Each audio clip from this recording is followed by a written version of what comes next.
Son las 8 en punto de este martes 3 de junio. Soy Nicolás Paut y para mí es un placer estar con ustedes para revisar lo más importante que sucedió esta jornada tanto en Chile como en el resto del mundo. Comenzamos a verlo con los titulares. La vocera de gobierno, Aysén Echeverri, informó que el sumario en contra de Fiona Bonatti, la cuñada del presidente Boric, sigue su curso a pesar de que ésta renunciara a la SECOM. Esto luego de revelarse que viajó fuera de Chile estando con licencia médica. El jefe de Estado valoró que se cumplan las mismas condiciones, independiente de las relaciones de parentesco. Y en un fallo dividido, la Corte Suprema confirmó la sentencia de la Corte de Apelación de Antofagasta que declaró ilegales los pinchazos al teléfono de la ex esposa del fundador de Procultura. Además, el máximo tribunal desechó los argumentos de la Fiscalía que acusaban opiniones personales o consideraciones de orden política en la resolución del Tribunal Nortino. También hablando del presidente Gabriel Boric, se sumó al tenso cruce de opiniones entre La Moneda y Evelyn Matei. El mandatario calificó como una arrogancia y falta de respeto que la candidata de Chile Vamos haya emplazado a la vocera del Ejecutivo pidiéndole que se quede callada. La abanderada opositora, por su parte, acusó al jefe de Estado de intervenir a diario en las campañas.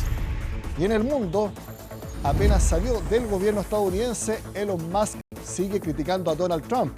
En este caso, dijo que el proyecto de ley fiscal del multimillonario es una abominación repugnante. En paralelo, Trump sigue presionando a los senadores para que aprueben esta norma. Todo esto y más, aquí comienza CNN Prime.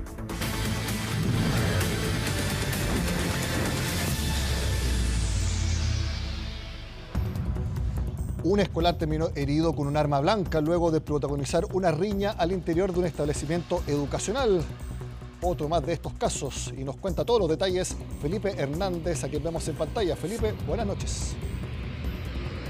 Muy buenas noches, Nico. Efectivamente, tal como tú lo mencionabas, es la información que existe respecto de esta situación ocurrida al interior del Liceo Comercial B72, ubicado en el sector de 5 de abril, en la comuna de Estación Central, y donde al interior de este establecimiento educacional, en el patio de este establecimiento, se produce una gresca entre dos estudiantes de primero y segundo medio, y que lamentablemente termina con estas consecuencias. Primero, con una agresión entre ambos, con manos y también pies.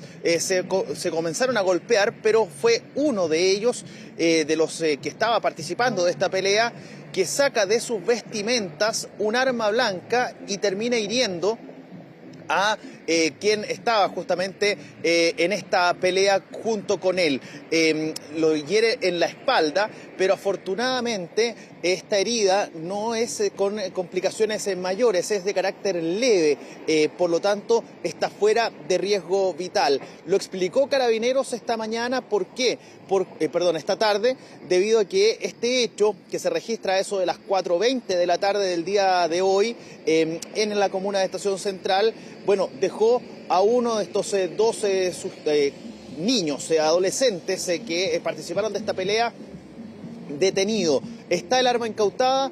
¿Cómo se obtuvo toda esta situación? Bueno, lo explica justamente Carabineros en la siguiente declaración. En hora de la tarde, personal de la 58 Comisaría fue requerido en el establecimiento educacional Liceo Comercial B72, donde personal del establecimiento manifiesta que momentos antes 2 menores se encontraban agrediéndose con golpes de pie y puños, y uno de estos menores habría sustraído de sus vestimentas un arma blanca, provocándole una lesión en la espalda al otro menor. El personal docente le quita el arma a este menor y lo retiene hasta la llegada de Carabineros, haciendo entrega del menor y del arma que había utilizado para la agresión. El menor lesionado fue trasladado a un centro asistencial donde fue diagnosticado con lesiones de carácter leve. Claro, fuera de riesgo vital, afortunadamente. Sin embargo, Nico, señores televidentes, se los comento, no es el único hecho de estas características que se ha registrado en las últimas horas aquí en la región metropolitana en cuanto a agresiones, peleas entre estudiantes. Hay un antecedente respecto de una pelea que se habría producido a las afueras de un establecimiento educacional en la comuna de Quilicura, donde 2 estudiantes de sexo femenino se habrían golpeado entre ellas. Eso es un hecho en particular, pero hay otro que se registra en un colegio, en un establecimiento educacional particular pagado de la comuna de La Florida. En esa pelea que fue una pelea, la verdad, que para quienes tuvieron acceso a ver toda esta situación, bueno, fue descomunal. 40 estudiantes habrían participado de esta pelea, con solamente agrediéndose, hay que decir solamente entre comillas, se agredieron con puños y también con patadas, pero hubo 10 detenidos, fueron trasladados a diferentes comisarías de la región metropolitana, pero quedaron apercibidos todos bajo el artículo 26, así que no van a enfrentar cargos, al menos así fue establecido por parte del Ministerio Público. Lo cierto es que el número de estudiantes que participaron en la pelea es lo que llama poderosamente la atención. Y si a eso se suma lo sucedido en Melipilla en las últimas jornadas, bueno, estamos hablando de situaciones que lamentablemente se siguen repitiendo.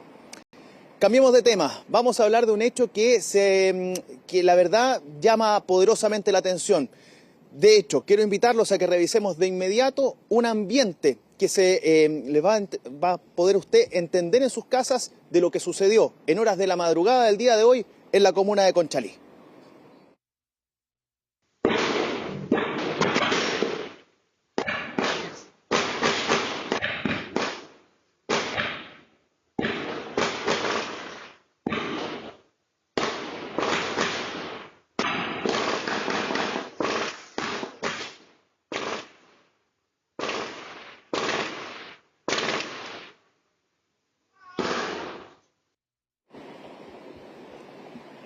Para que usted tenga un contexto, estos son solo 20 segundos de un video que dura alrededor de 1 minuto y cuarto, 1 minuto 15. Y eso es lo que ustedes escuchaban en el ambiente, son ruidos de disparos. Serían varios sujetos que habrían utilizado distintas armas para poder disparar en contra de un domicilio, el que está ubicado en la calle El Mercurio de la comuna de Conchalí. Al menos en el registro inicial por parte de Carabineros, porque los vecinos llaman a Carabineros para que se apersonen el lugar, en el sitio donde ocurrió toda esta situación, contabiliza la institución de Carabineros o los funcionarios alrededor de 90 disparos. Sin embargo, la Fiscalía Centro Norte, posterior, ya con algunas horas avanzadas durante el día, le entrega la investigación a la Policía de Investigaciones, a su brigada investigadora del crimen, la BICRIM. Y es estos funcionarios los que comienzan a hacer las diligencias y se percatan que no son 90 solamente los disparos, sino que fueron 150 los que quedaron en la reja, principalmente de este domicilio, donde aparentemente los sujetos que llegaron hasta este lugar para realizar estos disparos iban a buscar a una persona. ¿Quién es? Es denominado el Miguelito. Y este sujeto quedó en libertad hace algunos días después de haber estado preso en una cárcel de la región metropolitana. Habrían llegado justamente, y esto es en materia de investigación, a un ajuste de cuentas. Esto es lo que cuenta también el fiscal Felipe Olivari respecto de los hechos ocurridos esta madrugada en la comuna de Conchalí. Pasada las 2 de la madrugada aproximadamente, personal de Carabineros recibe un comunicado de que se trasladen a Avenida El Mercurio, en la comuna de Conchalí, para efectos de verificar disparos que se habían efectuado hacia un domicilio. Concurren al lugar y se percatan de efectivamente había gran evidencia balística en el sitio del suceso y había un inmueble, una casa que había recibido múltiples disparos en su exterior. Habían daños visibles en la reja perimetral de esta casa. Posteriormente, cerca de 1 hora después, personal policial se percata de que al SAR de Avenida Independencia llega un sujeto lesionado que había sido alcanzado por uno de estos disparos que se habían efectuado en ese lugar. Por parte de esta fiscalía, en virtud de la gravedad de los hechos, se instruyeron las primeras diligencias para personal de la Policía de Investigaciones. Van a realizar todas las diligencias en el sitio del suceso para determinar efectivamente con certeza la dinámica de los hechos. Van a buscar videos, cámaras, empadronar testigos, todo lo que nos permita, ojalá, identificar a los posibles autores de este hecho. Ahí está entonces las palabras del fiscal Felipe Olivari. Señalar que existe una persona que habría resultado herida por parte de... que es una persona en situación de calle, que habría quedado justo en la línea de fuego y lamentablemente recibió un impacto de bala a la altura de su tobillo o de uno de sus tobillos. fue trasladado hasta un centro asistencial, se recupera, está fuera de riesgo vital, pero lamentablemente se encuentra esa persona en herida, lamentablemente producto de estos gran cantidad de disparos que fueron percutados en contra de este domicilio. Lo cierto es que el despliegue por parte de la Policía de Investigaciones, principalmente para poder entender un poco lo que sucedió en el sitio del suceso, llamó poderosamente la atención. Claro, la gran cantidad de impactos balísticos que habían en la reja de entrada de esta casa también había que asociarlo a la situación que había ocurrido a las afueras. Habían muchísimas evidencias balísticas en el exterior de la casa, algo que fue también advertido, que vecinos llegaron hasta ese punto y comenzaron a levantar justamente cada una de las vainas que habían quedado esparcidas, lo que obviamente para las labores investigativas eso es perjudicial. ¿Por qué? Porque ahí en ese sentido se adultera el sitio del suceso. Es algo que, por cierto, lamentó la Policía de Investigaciones, a quien vamos a pasar a escuchar a continuación. Debido justamente a la gravedad de esta situación es que se le entrega también la investigación a la Policía Civil. Revisemos justamente lo que señalaron desde la PDI. Lo que inicialmente revela la evidencia son impactos balísticos direccionados a un domicilio puntual. Estamos trabajando a fin de establecer la ocurrencia de los hechos, tratando de determinar principalmente el móvil.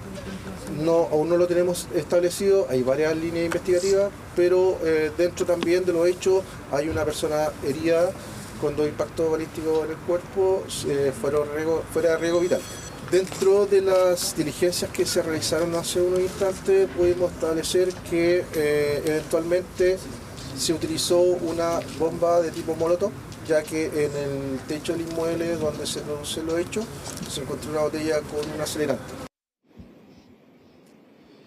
Por eso también es que los funcionarios de la Policía de Investigaciones tuvieron que subirse a la techumbre de esta casa, porque justamente habían daños en la parte superior del domicilio debido justamente al lanzamiento también, además de los disparos de esta bomba Molotov que cayó justamente en la techumbre y que generó algunos daños en la parte superior de esta casa. Hay que señalar también que hubo otro tipo de consecuencias. Usted le llama la atención, aquí escuchamos al fiscal, escuchamos a la PDI, pero no escuchamos a los vecinos. Bueno, hubo advertencias a punta de gritos, hay que decirlo de esa manera, que si los vecinos hablaban con la prensa, bueno, podrían tener consecuencias mayores. Bueno, no hablaron los vecinos. Y por otro lado, un establecimiento educacional, no tuvo clases hoy día. ¿Por qué? Porque los apoderados decidieron no enviar a sus hijos a clases justamente por la situación que había ocurrido durante la noche y en otras jornadas también ahí en el mismo sitio, en la comuna de Conchalí. Felipe Hernández, muchas gracias por los detalles, que estén muy bien y muy buenas noches. Igualmente, chao, chao. Vamos rápidamente a Viña del Mar, porque en Cerro Castillo está ya reunido el presidente Gabriel Boric con líderes del oficialismo, sus ministros y también la democracia cristiana, y eso ya está generando ruido. Francisca Cárdenas nos va a contar por qué, la vemos en pantalla. Buenas noches, Francisca. ¿Qué tal, Nico? ¿Cómo estás? Muy buenas noches. Y justamente varios timoneles oficialistas no sabían que estaba invitada la democracia cristiana a este cónclave extendido, además, que se dice por los temas que se van a tratar luego de la cuarta y última cuenta pública del presidente Gabriel Boric y los 9 meses aproximadamente que quedan de gobierno y de esta administración. Han llegado los distintos presidentes de los partidos oficialistas, Constanza Martínez del Frente Amplio, Lautaro Carmona del PC, y se van a tocar distintos temas, entre otros además timoneles que han llegado. Falta todavía la presidenta del PS, Paulina Bodanovich, y parte de los temas principalmente, según los senadores que llegaron también y según también los presidentes de los partidos oficialistas, son primero la unidad del sector de cara a las próximas elecciones, las primarias oficialistas también, y por otro lado la agenda legislativa, qué queda por tramitar, qué proyectos hay que acelerar en los próximos meses que quedan de gobierno, como por ejemplo el que se ha ingresado durante esta semana y que además ha sido bastante polémico en el Congreso Nacional, que es el proyecto de aborto legal, el proyecto de eutanasia también por otro lado, y también algunas materias de seguridad como lo son las reglas de uso de la fuerza. Así que pasemos a escuchar parte de las expectativas que ha dicho la vocera subrogante de gobierno, Isen Echeverri, hace solo unos minutos atrás acá en el Palacio Presidencial de Cerro Castillo. El cónclave va a estar marcado, por supuesto, por la discusión política, pero sobre todo por la tarea legislativa. Como Ejecutivo tenemos desafíos importantes en el Congreso, necesitamos terminar la tramitación de la ley de permisos, avanzar en algunos proyectos de ley en materia de seguridad, tenemos la ley de aborto por delante, el fin al CAE, ¿verdad? Este fondo de universidades, ¿verdad? Que tenemos que seguir proyectando en el tiempo y es por eso que la discusión en este espacio, ¿verdad? Lo que nos permite es poder también discutir respecto de estas prioridades y también escuchar las prioridades que tienen los parlamentarios y los distintos partidos que son parte de la coalición. Claro, y hay varios parlamentarios, diputados oficialistas que han llegado justamente con carpeta en mano para pedir algunas cosas en materia legislativa, digamos, de distintos proyectos que están algunos dormidos incluso en el Congreso Nacional y que pretenden acelerar de cara a lo que va a ser ya los próximos meses finales, digamos, del gobierno del presidente Gabriel Boric. Y por otro lado también otro de los temas que podría marcar esta reunión en Cerro Castillo, Nico, es que mañana es hasta total despacho el proyecto de fraccionamiento de pesca en la comisión mixta, recordemos, para poder destrabar también ciertos elementos relacionados a la merluza, por ejemplo, y eso también va a ser uno de los temas que se va a tocar, los principales proyectos legislativos, qué pasa con las reglas de uso de la fuerza también, que está en plena tramitación, la reforma del sistema político también, que es uno de los proyectos que el gobierno debe ingresar en los próximos meses para complementar con el proyecto que han ingresado también algunos senadores. Así que pasemos a escuchar también cuáles son las expectativas de los principales timoneles del oficialismo. Hacía tiempo que no teníamos este espacio, yo creo que es relevante siempre poder dialogar con el presidente, escuchar sus planteamientos, más luego de lo que fue la última cuenta pública. Creo que es preciso hacer algunas bajadas respecto de los desafíos que tenemos los próximos meses y por supuesto también consideraciones más políticas respecto a lo que han sido las reformas, respecto a lo que fue la cuenta también, de todo aquello. ¿Sobre la alianza de gobierno, senador, de cara también a las elecciones próximas? Bueno, de cara a las elecciones próximas, nosotros también queremos ser muy enfáticos en que llegó la hora de empezar a definir si vamos a ir en una lista parlamentaria o en dos listas parlamentarias. Y creo que el gobierno también debe, por lo menos, tener alguna participación en eso. La convocatoria del presidente me imagino que será para ver cómo se cierra de aquí el gobierno, cuáles son las priorizaciones, el proceso de administración y gestión que él le quiere dar impulso en estos 8 o 9 meses que quedan. Y eso es lo que esperamos escuchar y colaborar justamente en este proceso que se viene.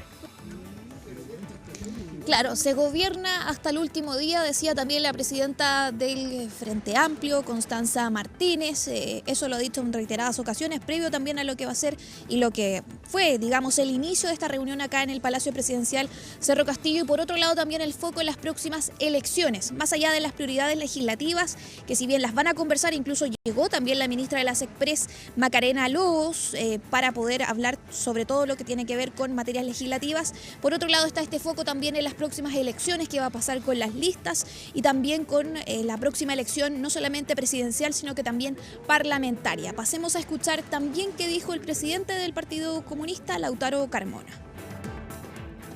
Esta convocatoria está directamente vinculada al reciente mensaje presidencial, cuarto mensaje, último mensaje del presidente Gabriel Boric.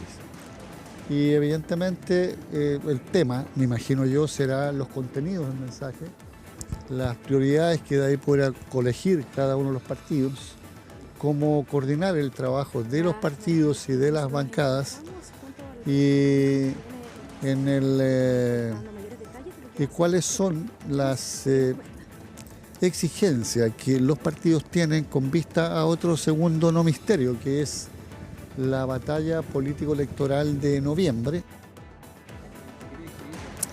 Claro, todo de cara a las próximas elecciones, no solamente las primarias oficialistas, sino que también las listas parlamentarias, es parte de lo que se va a conversar en este cónclave extendido que han dicho los distintos representantes de los partidos oficialistas, temas que van a marcar entonces esta reunión entre distintos parlamentarios, diputados también que han llegado acá y también en representación de la democracia cristiana el diputado Eric Aedo. Así que vamos a quedarnos atentos a eso que surja después de esto. Habrá una vocería también de la vocera subrogante de Gobierno Aysén Echeverri. Y por otro lado también uno de los temas que han conversado y que han hablado también los distintos timoneles acá, Nico, te cuento, es sobre también las declaraciones de esta jornada del canciller Alberto Van Claveren, de un tema que también marcó la cuenta pública, el tema de Israel, las preocupaciones que hay con las relaciones con Estados Unidos. Así que nos vamos a quedar muy atentos a lo que concluyan finalmente en este cónclave extendido acá en el Palacio Presidencial de Cerro Castillo en Viña del Mar. Muchas gracias por todos los detalles desde Cerro Castillo, Francisca Cárdenas. Que estés muy bien. Que estés bien. Bueno, el siguiente tema lo veíamos en las declaraciones de la vocera Echeverri. Avanza con acuerdos la reducción de la llamada permisología. El proyecto que simplifica los permisos sectoriales debería ser aprobado este miércoles por la Comisión de Hacienda del Senado y luego ir a la sala. Natalia Muñoz nos cuenta lo que se aprobó hasta el momento y también los problemas que habría en la Cámara Baja, que sería el siguiente paso. Recta final del proyecto que reduce permisos sectoriales. Esta semana está el compromiso de que salga de la Comisión de Hacienda del Senado para que vaya a la sala. Y si bien hay un amplio acuerdo, aún quedan algunos puntos en discusión. Lo más complejo va a ser lo que dice relación con los plazos de entrada en vigencia, las responsabilidades a efecto de que efectivamente esto tenga sentido. Y algunas normas que tenemos que volver a revisar para que de verdad tengan imperativo. La idea nuestra es que esta semana sale de la Comisión de Hacienda el proyecto de ley de permisos sectoriales. Hay diversos temas que tienen que ver con la gradualidad con la que se implementa el proyecto de ley. Hay temas que se refieren a la creación de la oficina, cuáles van a ser las facultades que van a existir. Todos esos temas los estamos trabajando, yo diría que en la mayoría de ellos tenemos bastante acuerdo, acabamos de aprobar 15 artículos. Y en esos 15 artículos existió unanimidad. Uno de ellos establece la creación de la oficina que buscará que se agilice la tramitación de los proyectos con ventanilla única. Yo creo que hay grandes niveles de acuerdo. Lo que hay es ciertas diferencias, pero tengo confianza de que aquí a mañana todas esas diferencias, por ejemplo, los plazos de los reglamentos o algunas modificaciones que se quieren hacer de las indicaciones, se van a poder discutir. Y esto debiese incluir, ojalá, especialmente cuáles son los incentivos que tienen los funcionarios públicos de cumplir con los plazos que están establecidos en la ley. Además, la nueva legislación estipula plazos máximos para la resolución de permisos y aplicación del silencio administrativo en última instancia, con el fin de entregar mayor certeza a los inversionistas, lo que haría que el tiempo de aprobación de los permisos sectoriales baje entre 30 y hasta 70%. Sí, pues yo no veo razón para que esto empiece, para ser bien franco, las cosas bien claras. A dos meses de haberse iniciado el nuevo gobierno, a los 3 meses de haberse iniciado el nuevo gobierno. Yo creo que esto debería entrar en vigor durante este gobierno, esa es mi opinión. Mejor pie que lo que un nuevo gobierno que tendría que empezar a conversar las cosas de nuevo. Me refiero especialmente a los reglamentos. Entonces, por lo menos en mi criterio, yo sé que hay alguna diferencia con el Ejecutivo. A mí lo que preferiría, pero obviamente esto es una forma de verlo nomás, es que el gobierno pueda terminar la totalidad de los reglamentos. Lo que ha generado desacuerdos con el Ejecutivo, pero no entre oficialismo y oposición, donde coinciden en que rija el proyecto cuanto antes. Como marco general, que lo que uno especifica son tiempos máximos, ¿no es cierto? Por ejemplo, no en en este bloque que nosotros proponemos discutir hay 4 artículos. En esos 4 artículos no está el tiempo de la oficina. Nosotros querríamos implementar esto durante nuestro gobierno y vamos a hacer todo lo posible para aquello. En el Senado los acuerdos estarían listos, pero cuando vuelva a la Cámara de Diputados podría haber atrasos. Donde hay inquietudes, particularmente respecto a los impactos que este proyecto pueda tener en la institucionalidad medioambiental, y hoy día, ante la arremetida que ha generado, por ejemplo, Dominga, interfiriendo en la Corte Suprema, evidentemente que hay dudas respecto a este proyecto y nosotros esperamos poder conversar esas dudas, resolverlas y arribar a la mejor decisión posible. Nosotros creemos que las mejoras que se han hecho en el Senado colaboran, pero sin duda todavía hay que profundizar en algunas materias, como por ejemplo modificar el sistema de evaluación ambiental, el Consejo de Monumentos y también la Dirección de Obras Municipales. Este miércoles la Comisión de Hacienda del Senado zanjará las discrepancias y aprobará el proyecto. Luego viene la sala y posteriormente irá a la Cámara Baja. En un fallo dividido, la Corte Suprema confirmó la resolución de la Corte de Apelaciones de Santiago manteniendo como ilegales las escuchas telefónicas que se realizaron en contra de Josefina Uneus en el marco de la investigación del caso Procultura. Ahora, el ente persecutor deberá eliminar los registros de todas sus conversaciones de la carpeta investigativa, incluyendo las que tuvo con el presidente Gabriel Boric. Todos los detalles se los tiene Miguel Ángel Araya. Estamos esperando la sentencia que dicte la Corte Suprema sobre el particular. Confiamos en que se acojan en todo en parte los planteamientos del Ministerio Público, tal como lo planteo en otras ocasiones. Pero la confianza no fue suficiente. Esto porque la segunda sala de la Corte Suprema confirmó el fallo de la Corte de Apelaciones de Antofagasta, que decretó como ilegales las escuchas telefónicas realizadas al celular de Josefina Uneus, expareja de Alberto Larraín, en el marco del caso Procultura. Se trata de una sentencia mayoritaria, con 3 votos a favor de la amparada y 2 en contra, lo que se traduce en que ahora deberán ser eliminadas de la carpeta investigativa las escuchas que afectaron por cerca de 6 meses a Uneus, según detallaron fuentes de la causa. Fue el ministro Leopoldo Llanos, junto a los abogados integrantes José Miguel Valdivia y Andrea Ruiz, los votos que ratificaron la calidad de ilegales de las interceptaciones, a diferencia de los ministros Manuel Antonio Valderrama y María Teresa Letelier, que estuvieron por acoger la solicitud de fiscalía. Sin embargo, el fiscal nacional Ángel Valencia se mostró tranquilo y comprensivo ante la negativa a lo solicitado por el Ministerio Público. Nos quedamos con que hay 2 votos de minoría que acogieron el planteamiento del Ministerio Público y junto con ello que el propio fallo de mayoría manifiesta que aquellos pasajes de la sentencia que habíamos observado en distintas oportunidades, la propia sentencia de mayoría estima que eran innecesarios en el contexto de la resolución que en definitiva confirma. En tanto, desde la defensa de Josefina Uneus valoraron la decisión del máximo tribunal del país, indicando a través de un comunicado que las interceptaciones respecto de Josefina Uneus, completamente alejadas de la práctica habitual del Ministerio Público y de los tribunales penales, fueron gravemente ilegales, atentatorias contra sus derechos más básicos y una amenaza para su libertad. Las excusas dadas por la Fiscalía para vestirlas de legalidad son inadmisibles, cierra en el comunicado. Mientras que en la otra vereda, la parte querellante, destacaron la calidad de imputada que tiene Uneus ante los tribunales de justicia. Sin duda nos hubiese gustado que la Corte Suprema hubiese acogido el recurso de apelación que presentamos. Sin embargo, sí rescatamos un hecho particular, y es que Josefina Uneus es imputada, y así lo ha sido reconocida tanto por la Corte Suprema como por la Fiscalía. Pero, ¿en base a qué argumentos se decretaron ilegales las escuchas a Josefina Uneus? Para los efectos de vulnerar una garantía, en este caso la inviolabilidad de las comunicaciones, plantea que los requisitos, planteados por el artículo 222 del Código Procesal Penal, tienen que cumplir un estándar específico mínimo para efectos de poder vulnerarlo y en ese entonces acceder a través de la interceptación telefónica, lo cual en el caso concreto no se dio. Con este pronunciamiento de la Corte Suprema se acabaron las instancias en las que el Ministerio Público podría haber impugnado el fallo que decretó como ilegales las escuchas, por lo que ahora corresponderá que la Fiscalía Regional de Antofagasta elimine todas las escuchas de las que fue parte la línea telefónica de Josefina Uneus.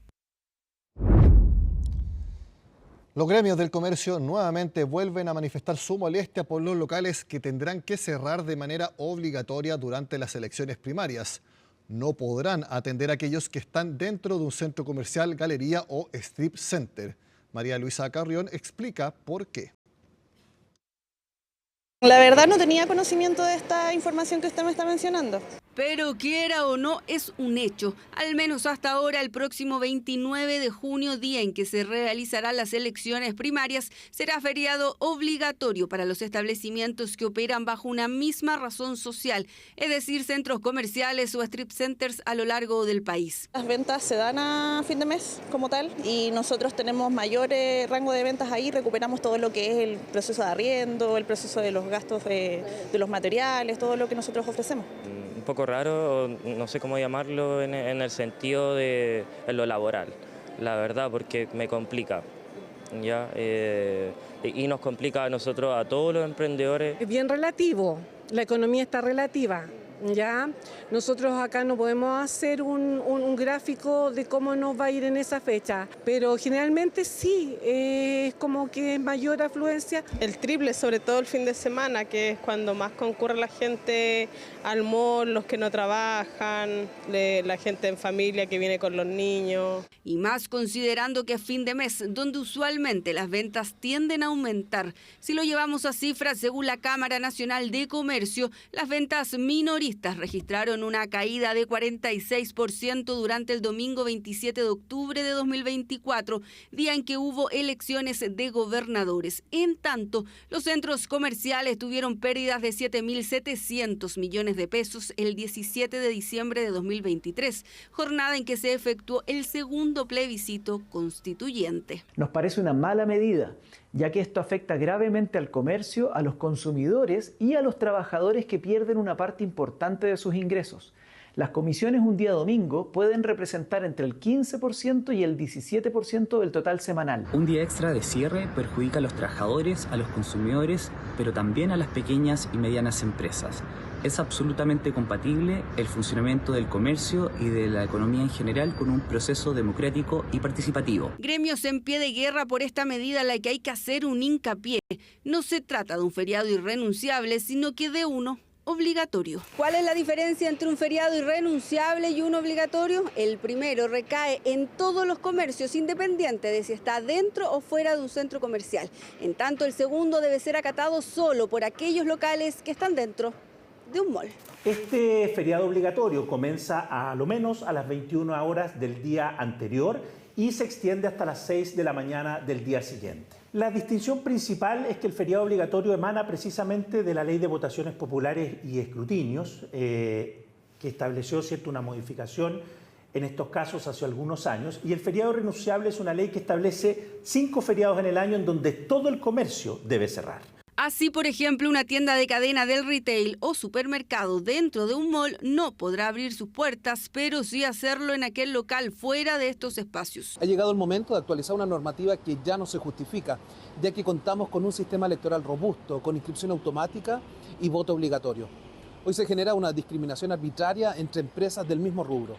Establecimientos que venden lo mismo no pueden abrir, solo por estar dentro de un centro comercial. Lo razonable es avanzar hacia una regulación que asegure el derecho a sufragio de los trabajadores mediante permisos adecuados, sin afectar innecesariamente el desarrollo económico del país. La Dirección del Trabajo ya anunció que estará fiscalizando esta materia, la que de ignorarse podría conllevar una multa de entre 3 y 60 unidades tributarias mensuales, dependiendo siempre de la cantidad de trabajadores. Feriado de una parte del comercio en fecha electoral que vuelve a generar polémica y poner el debate sobre la mesa. Ya son las 8:30, hacemos una pausa y ya volvemos con más CNN Prime.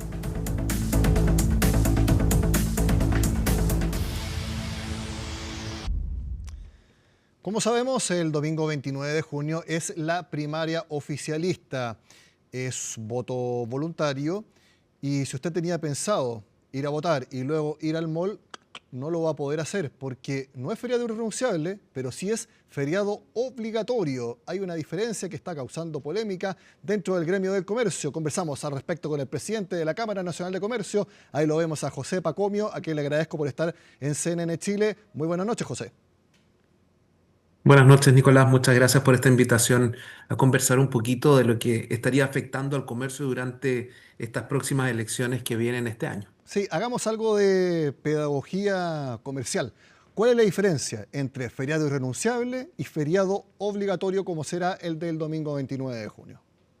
Mire, básicamente la diferencia entre uno y otro tiene que ver con el funcionamiento de parte del comercio. Digo parte del comercio porque la medida hoy día que aplica en feriados electorales aplica solamente para comercio administrado bajo una misma razón social. Vale decir, hoy día grandes centros comerciales, strip center, galerías también y caracoles, esto siendo estas 3 últimas figuras que recién señalaba, muy presentes en regiones, y es por eso que nuestra preocupación también ha ido más allá este último tiempo de trabajar con nuestras regiones, de conocer hoy día cuál sería el impacto real hoy día en este tipo de comercio, galerías, strip center y caracoles. Pero antes de avanzar con mayores detalles, Nicolás, me gustaría también comenzar señalando que este es un tema que nos tiene bastante agotados. Esto, la verdad, que lo vemos todos los años en donde tenemos que activar las discusiones con el mundo político para poder ver, hacerles ver cuál es el impacto que tiene esta medida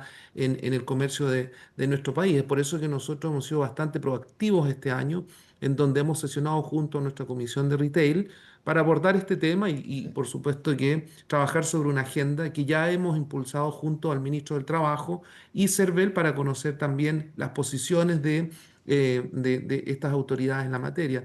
Ambos han sido bastante claros, están muy a favor de poder avanzar sobre modernizar este sistema. Los procesos democráticos modernos hoy día ya se viven en el resto de la región, vemos como Argentina, Perú también hoy día lo hacen de forma normal, de forma moderna. El comercio funciona durante Sí, procesos electorales. José, Pero señalar también, sí, la sí, Nicolás. última discusión importante que hubo respecto a feriados fue para Semana Santa. Hubo ahí incluso una polémica con la Iglesia Católica y al final el comercio pudo abrir normalmente. Pero esto estaba pasando algo desapercibido. Y yo le voy a decir, a mí me sorprendió cuando la semana pasada supe de esto, porque yo pensé que ya con la elección anterior, durante el día de las elecciones iba a ser un día normal para el comercio, porque la gente va a votar y luego hace su vida tranquilamente. Por eso me llamó la atención que esto no se había tocado hasta hace solamente un par de días y con mayor fuerza hoy. Sí, bueno, esto es producto del trabajo que también venimos desarrollando. A nosotros también nos llama la atención, Nicolás, tener esta discusión todos los años y la verdad, como lo dije antes, estamos bastante agotados. Por eso es que esperamos que este año de verdad se resuelva esto en favor del comercio de Chile. Acá también importante recordar que lamentablemente algunas autoridades han tratado de instalar un mensaje erróneo respecto a quienes afecta esta medida. Y aquí vuelvo con lo que decía anteriormente. Hay algunos temas fuera de este debate y es el impacto o el alcance que tiene. Conversábamos, por ejemplo, lo que pasa en regiones, algo que me tocó ver hace muy poco en el sur de Chile, en donde se concentran los centros comerciales. Hemos visto también el crecimiento de polos comerciales o polos gastronómicos. Sin ir más lejos, vamos a ver lo que pasa en Viña del Mar, donde el centro comercial principal de Viña del Mar hoy día ha generado también el crecimiento de estos polos comerciales alrededor de los centros comerciales. Por ende, también se ven afectados estos nuevos polos gastronómicos, comerciales, producto de la falta de flujo de consumidores. Entonces, acá no hablamos de una afectación solamente de grandes centros comerciales, sino también hoy día de pymes que están hoy día de forma indirecta siendo beneficiadas, pero también de Sí, pymes que hoy día se y componen las galerías, strip center, entre otras. así es, porque se va a dar algo que puede verse en cualquier comuna en gran parte del país. En una vereda puede haber un strip center, no digo uno enorme, no voy a hablar ni siquiera de mall, un strip center donde haya 8 tiendas. Allí va a estar cerrado, pero cruzando la calle puede haber un supermercado que va a estar completamente abierto. ¿Por qué? Porque no es parte ni de una galería, ni de un strip center, ni de un centro comercial. Sin embargo, a un lado de la calle va a funcionar normalmente, pero al frente, solamente por estar dentro de un recinto comercial, no va a poder funcionar. Entonces, cuesta entender alguna lógica por esa distinción. Créame que no solo a nosotros nos cuesta entender esto, a los consumidores también les cuesta entender mucho, se genera mucha confusión. Nosotros estamos hoy día viendo que al 2025 no puede ser que el Estado nos diga qué hacer. Es por eso que nosotros estamos tratando de hablar de procesos democráticos modernos y que no nos traigan a discusión nuevamente esto.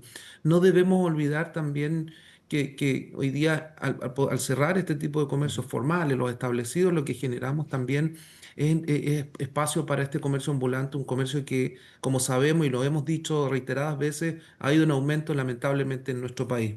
Pero también es importante siempre recordar que hoy día estamos pasando por una racha bastante positiva en cuanto a cifra, en cuanto a venta. Y esto se debe hoy día básicamente a la presencia del turismo de compra dado por el mercado argentino.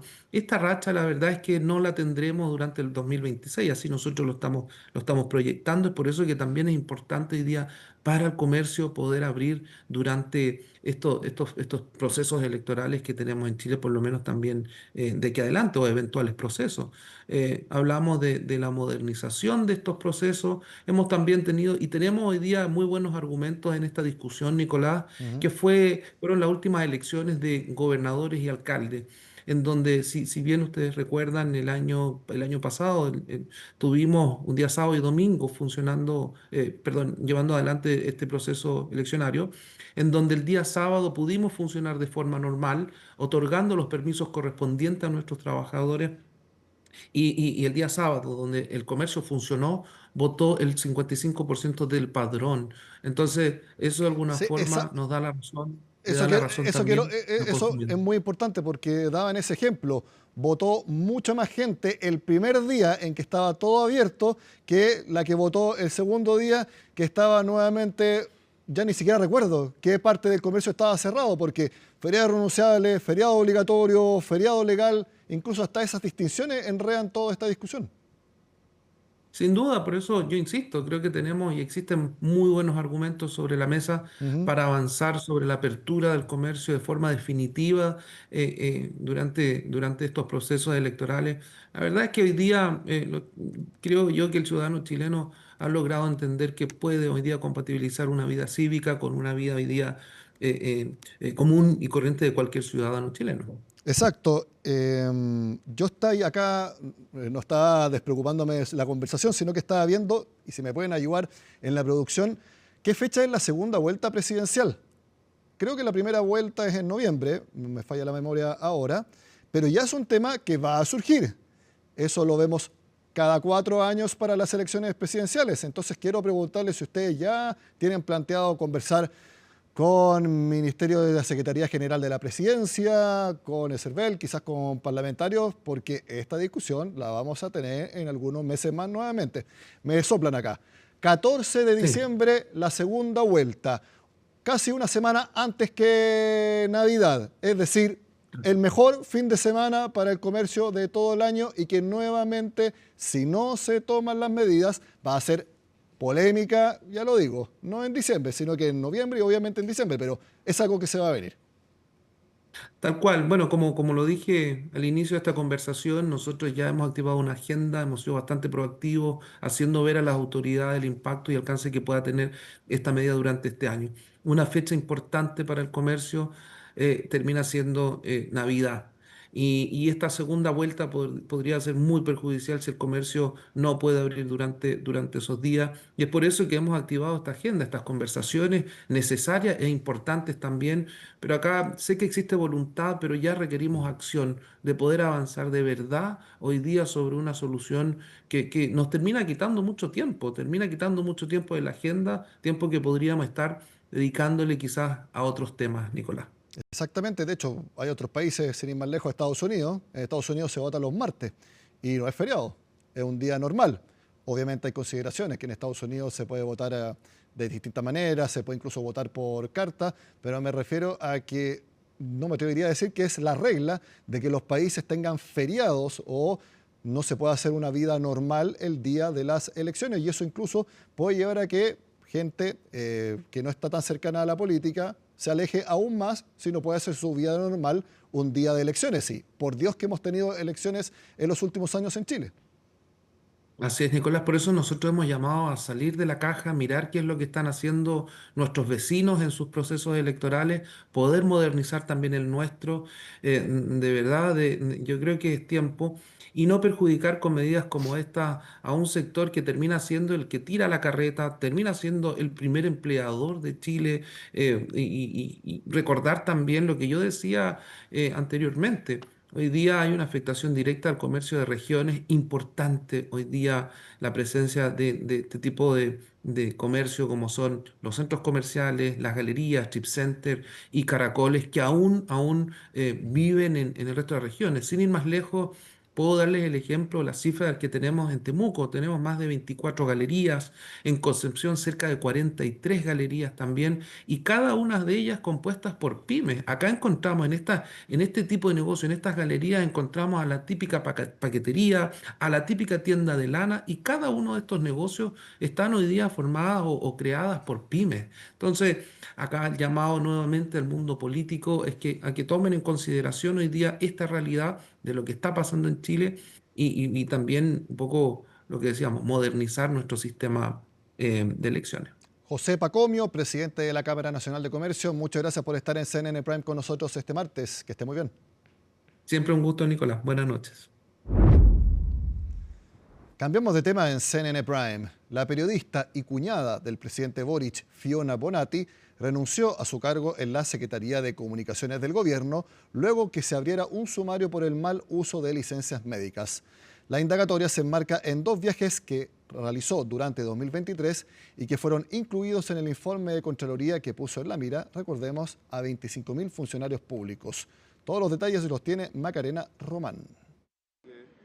Ha mantenido un bajo perfil. Eso hasta ahora. La periodista Fiona Bonatti no pudo terminar el mandato presidencial de su cuñado luego de verse involucrada en el escándalo por los viajes al extranjero mientras tenía licencia médica. Cada uno de los casos tiene que ser investigado, los procesos se tienen que llevar adelante de buena forma.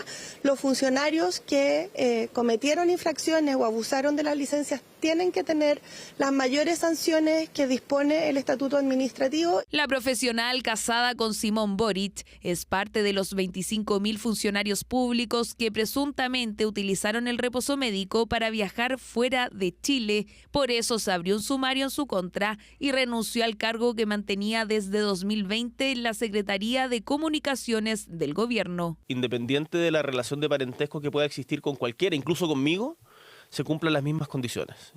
Y esto es que se establezca un sumario y en este caso ella decidió dar un paso al costado antes del resultado del sumario porque ella misma dijo que los estándares tenían que ser mayores en el caso de la familia del presidente. Desde el gobierno agregaron que una vez que se tenga la información de los diversos sumarios abiertos, entregarán antecedentes adicionales al Consejo de Defensa del Estado para que se evalúen querellas o demandas, dependiendo del caso. En las demandas civiles para obtener la restitución del dinero mal habido y las querellas criminales en caso de que hubiera una conducta penada por la ley. Que aquí puede ella tener problemas, dependiendo del caso, algún tipo de responsabilidad penal si es que se hizo mal uso y uso doloso o intencional de esa licencia médica. El presunto mal uso de licencias médicas por parte de la cuñada del presidente Boric habría ocurrido en la segunda mitad del 2023. Es que cuando Bonatti finalizó su postnatal tuvo licencia médica por la alergia alimentaria que presentaba su hijo menor a 1 año.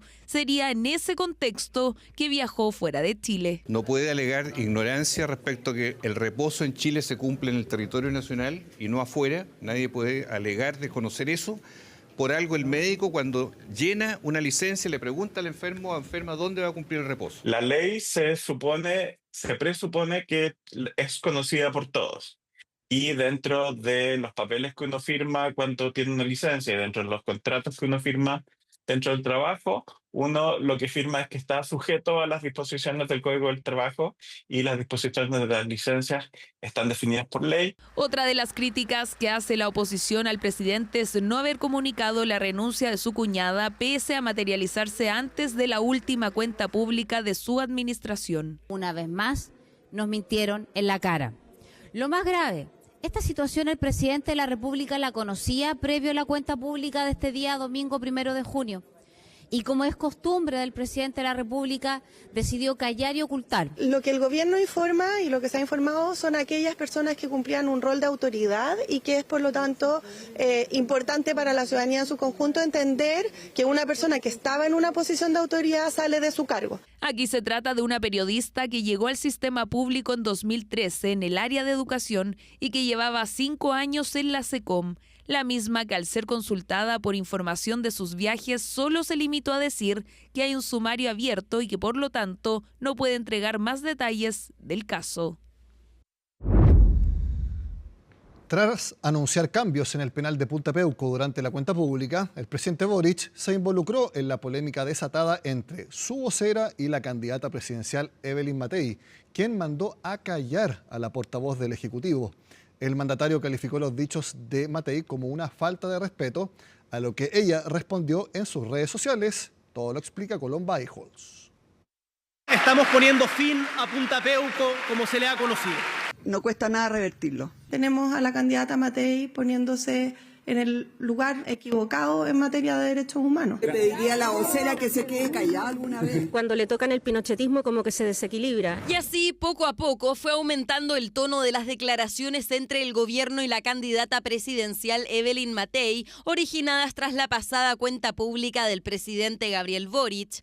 2 días después de anunciar la transformación de Punta Peuco en un penal común, el mandatario se refirió a las reacciones que provocó la medida. La arrogancia es un muy mal consejero. Creo que es parte de lo que le pasó ayer a la candidata de la UDI cuando trató de mandar a callar a la vocera de gobierno. Es bien paradójico, mandar a callar a la vocera de gobierno, una falta de respeto. Entonces creo que ahí la humildad es una sana consejera. Se han emitido hartas opiniones respecto a la reacción. Yo la verdad es que no tengo nada más que agregar al respecto. ¿Pero no es una falta de respeto?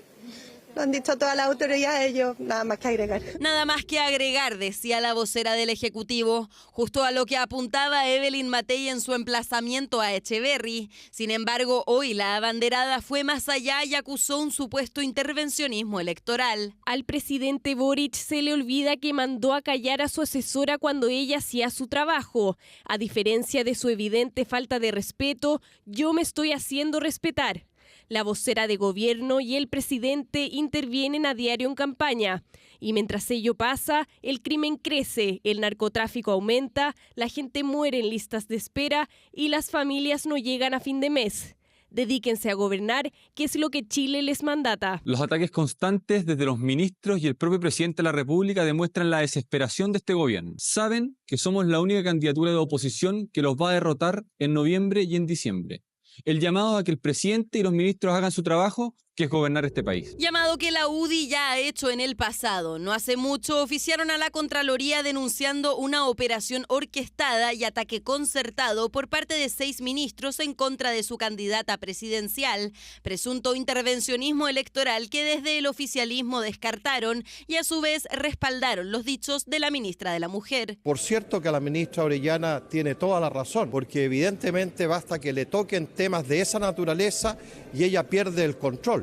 Es decir, nace o surge al interior de ella el pequeño dictador que heredó de su padre. La candidata Evelyn Matei está subiendo el tono reiteradamente en los últimos días. Falta que empiece a decir garabatos públicamente como lo hacía hace un par de años atrás. Me parece que uno no se puede quedar callado cuando sistemáticamente se dicen mentiras públicamente, más aún cuando esto viene de una candidata presidencial. Candidata que en una primera instancia recibió críticas de la ministra de la Mujer, Antonia Orellana, quien apuntó al supuesto arraigo pinochetista de Matei. Palabras que fueron retrucadas desde la oposición, donde hicieron un particular llamado a la secretaria de Estado. La respuesta de la ministra, yo diría que no corresponde a una ministra de Estado.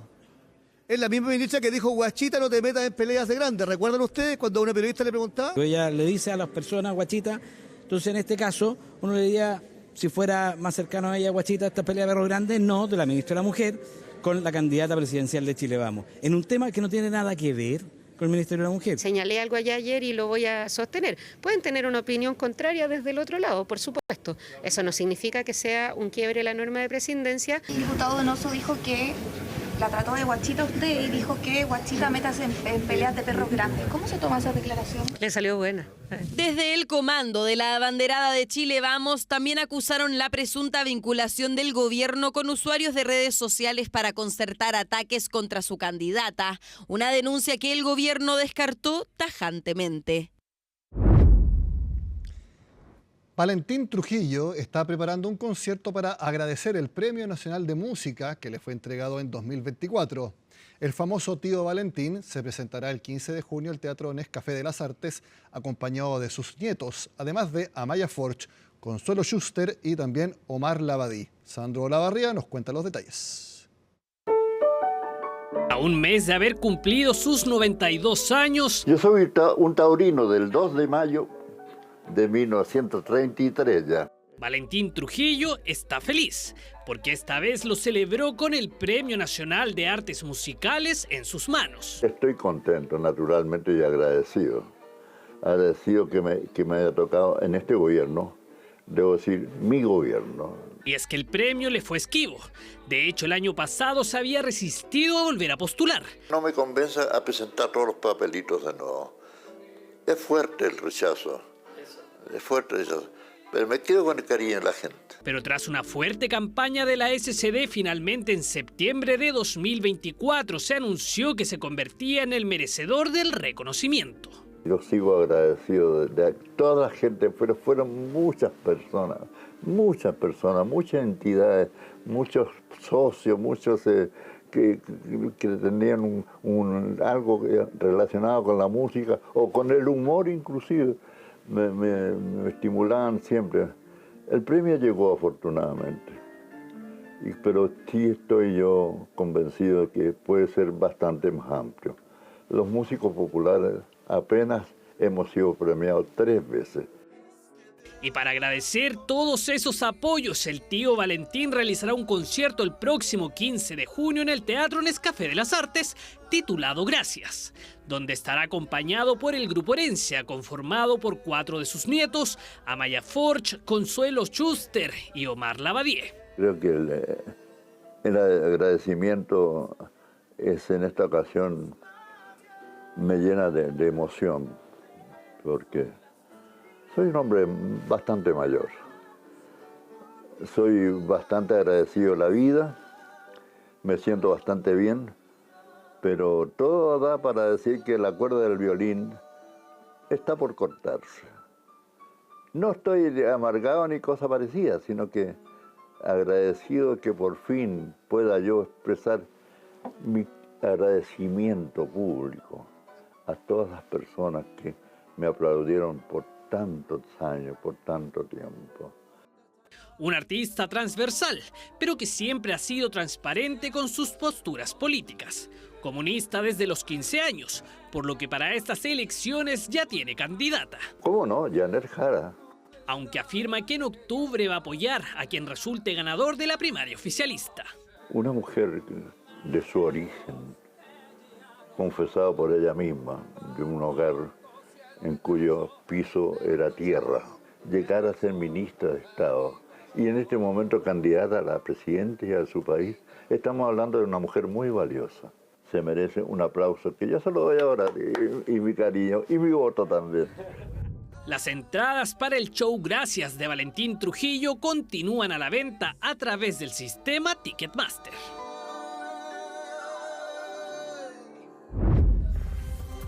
Son las 9 de la noche en punto. Aquí está Elisa Contreras, editora internacional de CNN Chile, quien nos va a explicar un giro que realmente no deja de llamar la atención, porque el multimillonario, la persona con la mayor fortuna de toda la historia, Elon Musk, en campaña fue ferviente apoyador de Donald Trump. Exacto, ¿y ahora?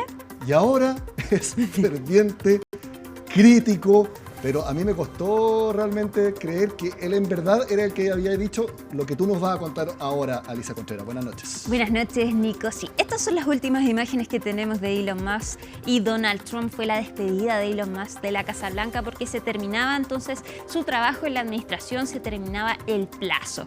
Y una vez terminado el plazo parece que se acabó la amistad entre ambos, porque Elon Musk, si bien él ya había criticado el proyecto de ley de presupuesto de Donald Trump, en una entrevista dijo que no le parecía hermoso, como así lo llama Donald Trump, ya hoy día completamente se desató y en su red social X aseguró que ya no aguantaba más, que este proyecto de Donald Trump es escandaloso, lleno de gastos superfluos y es una abominación repugnante. Y con esas palabras, Elon Musk criticó este proyecto de Donald Trump, que él lo califica como su proyecto estrella. Y esto lo que hace es que recorta o extiende estas exenciones a los impuestos, pero lo que le critica a Elon Musk es que aumenta el déficit y la deuda. Exactamente, es el presupuesto público de Estados Unidos. Alicia, ¿estas fueron imágenes del lunes o del martes? De la semana pasada. ¿Fueron de la semana pasada? Sí. Ya, fueron hace pocos días. Sí.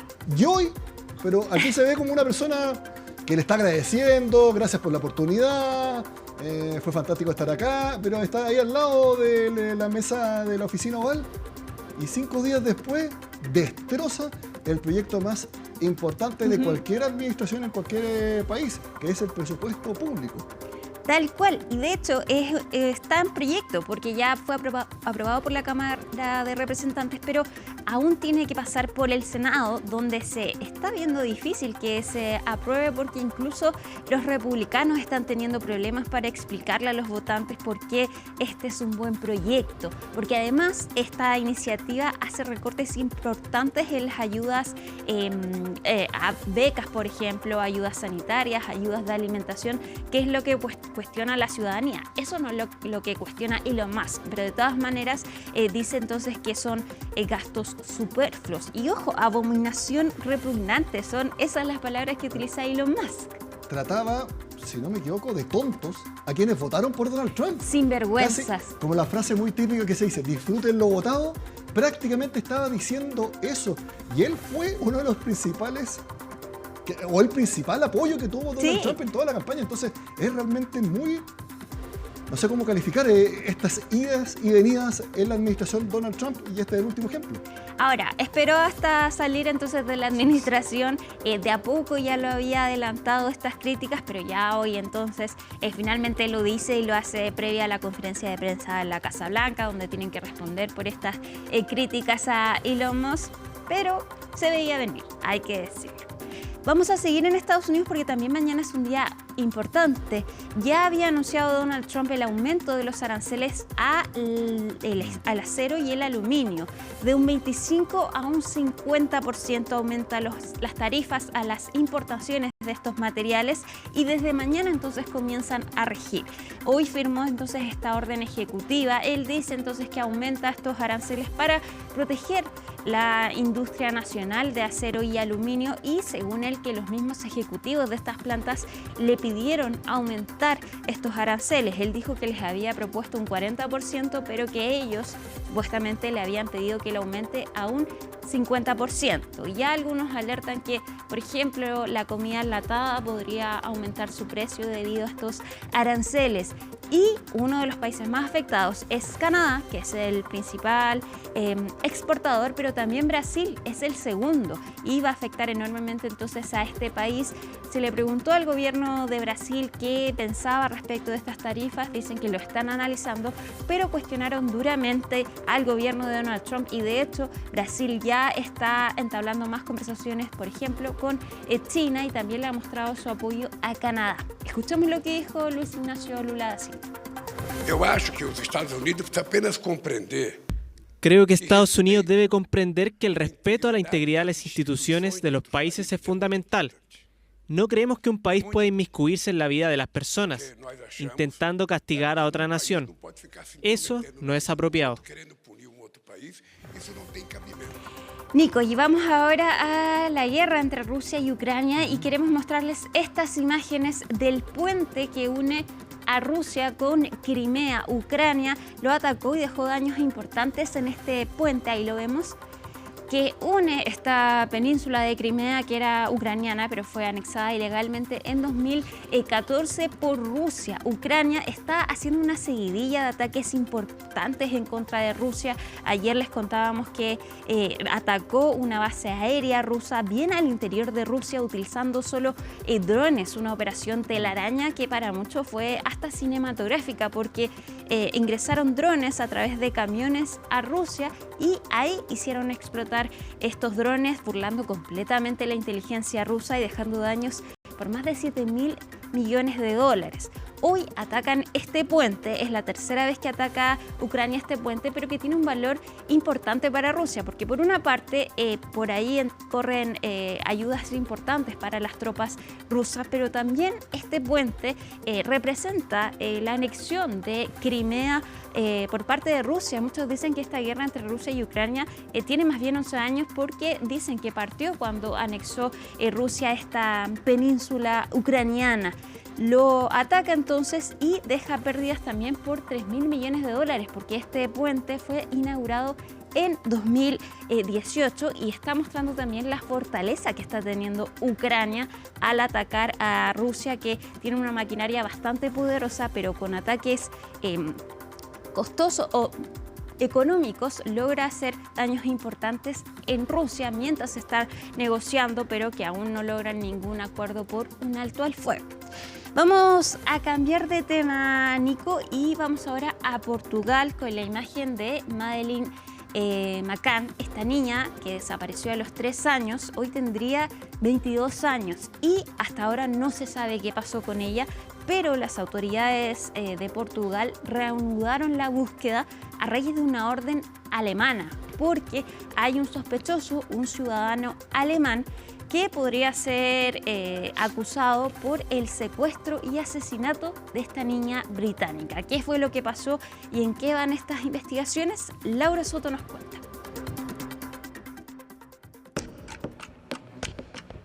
Es la desaparición más mediática de este siglo.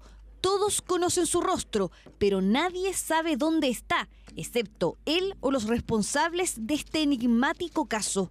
Han pasado 18 años desde que se le perdió el rastro a Madeleine McCann, cuando estaba de vacaciones en la región de Algarve, al sur de Portugal, junto a sus padres y hermanos. Desde entonces, los intentos por hallarla han sido infructuosos, pero esta semana se dio inicio a una nueva operación de búsqueda. Las investigaciones desarrolladas por la policía alemana y portuguesa se centran entre Praia da Luz, lugar donde desapareció Madeleine a los 3 años, y otra zona cercana donde está una de las casas del principal y único sospechoso de este crimen, el ciudadano alemán Christian Bruckner, de 48 años. El fiscal alemán ha dicho en entrevista exclusiva para TVI que tiene pruebas que en esencia apuntan a Christian Bruckner y que él es el autor de la desaparición y muerte de Madeleine McCann, pero también admite que hay una falta de pruebas materiales, algo que contenga rastros de la niña y que se le puede imputar responsabilidad. Fue en junio de 2020 cuando la Fiscalía alemana anunció su investigación contra Bruckner por el posible asesinato de McCann, quien, según registros telefónicos, se encontraba en Praia da Luz al momento de su desaparición. El acusado tiene múltiples condenas previas por delitos sexuales. Ya había sido condenado por abuso sexual infantil. Actualmente cumple una pena de prisión más larga por otros delitos. Entre 1995 y 2007 residió habitualmente en el Algarve, entre otros lugares, durante varios años en una casa situada entre Lagos y Praia da Luz. Bruckner cumple una condena de prisión de 7 años en Alemania por la violación de una mujer estadounidense en Praia da Luz en 2005, 2 años antes de la desaparición de Madeleine. Se prevé que salga de la cárcel en septiembre, si es que no se presentan nuevos cargos en su contra. Él niega cualquier implicación en el crimen de la niña británica y la justicia alemana determinó que, por el momento, no hay suficientes pruebas para incriminarlo. Las esperanzas por resolver el puzzle detrás de la desaparición de Madeleine McCann están puestas en este embalse, ubicado a solo 50 kilómetros de donde fue vista por última vez ese 3 de mayo de 2007. Han sido varias las operaciones de búsqueda que se han abierto para poder dar con el paradero de Madeleine McCann. La última de ellas fue llevada adelante en mayo de 2023 por las policías de Portugal, Reino Unido y Alemania. Hay esperanza que el actual rastreo dé con alguna pista que pueda acercar a las autoridades a resolver este enigma. Hasta el viernes la policía va a realizar esta búsqueda entonces en Portugal de esta niña que desapareció a los 3 años en 2007, tendría 22 años. Vamos a terminar, Nico, en Francia, porque a partir del 1 de julio no se va a poder fumar en los espacios públicos. ¿Qué te parece esa medida? En plazas, en la calle. Sí, tal cual. No se va... Sorprendente, a eso me refiero. No se va a poder fumar. El único lugar que no incluye son las terrazas y los cigarrillos electrónicos. Eso van a poder fumar los franceses, pero entonces a partir del próximo mes ya no van a poder fumar entonces en cualquier espacio público, en playas, en parques, afuera de colegios. Y esto va a ser a cargo de los policías municipales de fiscalizar entonces esta normativa. Se arriesgan a multas quienes fumen en espacios abiertos en Francia. El 78% de los franceses está a favor de esta medida y un 23% se declara fumador. En los últimos años ha bajado el número de fumadores en Francia, especialmente en los jóvenes. Buena medida. Buena juicio, medida, sí. Porque hace mal. No hay otra forma de calificarlo. Y molesta también. Alicia Contreras, muchas gracias por estar con nosotros. Buenas noches. Hacemos una pausa y ya volvemos con más CNN Prime.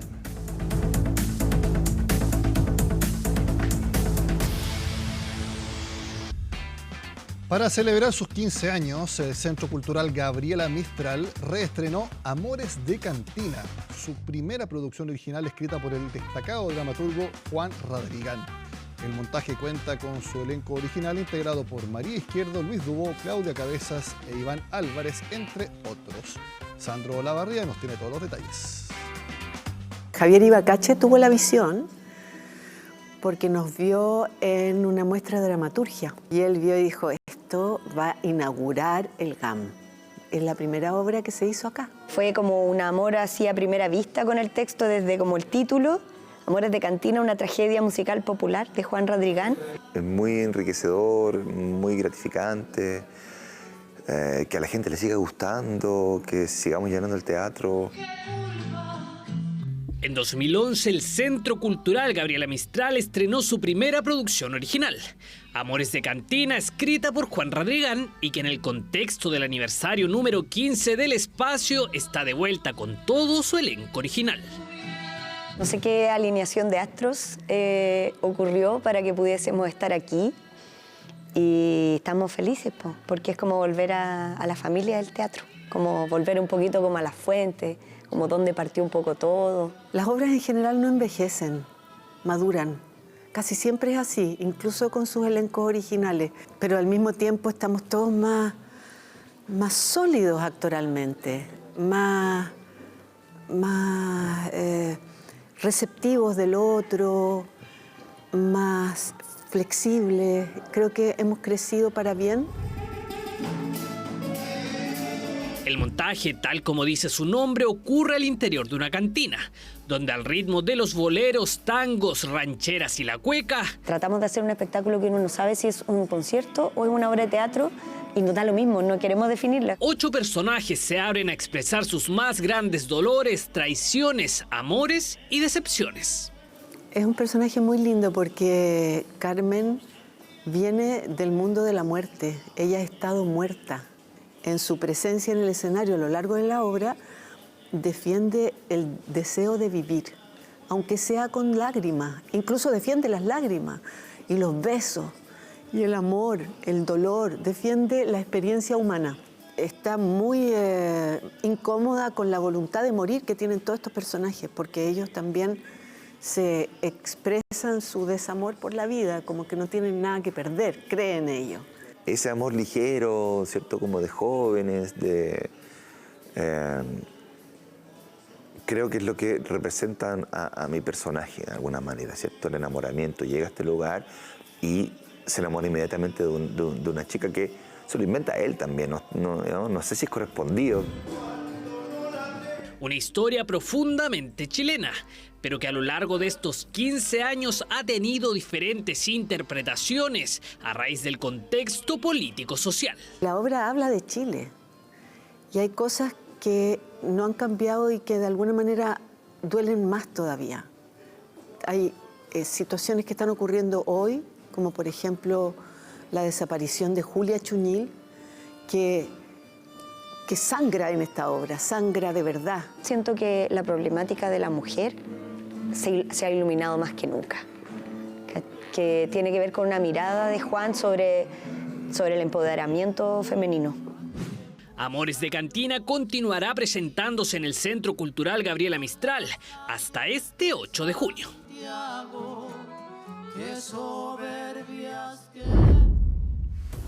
Hasta aquí llega CNN Prime de este martes 3 de junio. Luego vemos cómo va a estar el tiempo en las próximas horas en nuestro país. Y más adelante estará un nuevo capítulo de Futuro 360. Martes 3 de junio, así estuvo nuestro país y el mundo. Somos CNN Chile. Buenas noches.